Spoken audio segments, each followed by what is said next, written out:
In this lecture, I'm going to try to explain the basics of Salesforce management.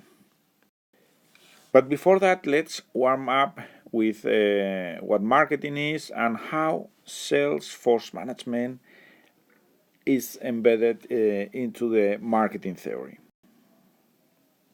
Okay, let's first think about this model. There are many models to explain the marketing process, but I like this one.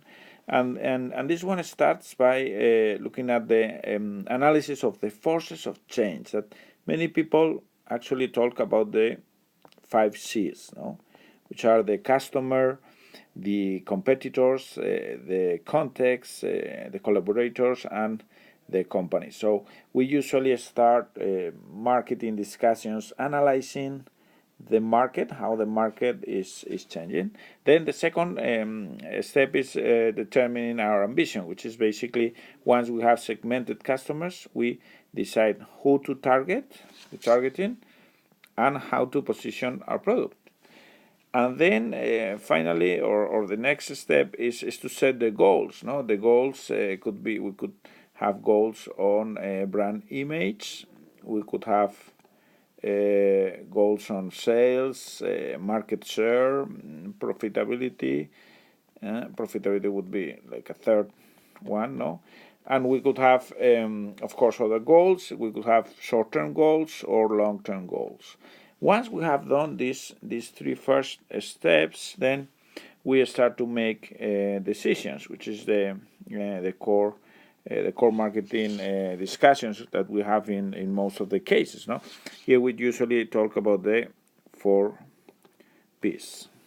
The 4 P's are important, and of course the product, pricing, placement, and promotion. And we need to execute well, and we need to control this execution, and then we'll have results. No, so sales management actually enters here. No, usually it's included in the placement and promotion piece. No, so we're talking about decision making, but also some decisions that are very tied to execution. Now, marketing, we could think of marketing also as these three questions. What are we selling? Here we see Fernandria, who had a very unique restaurant. To whom do we sell? What are our customers? And how do we sell? So Salesforce management enters here. How are we selling to these people? Of course, there's a fourth question: how do we sustain value in the long term?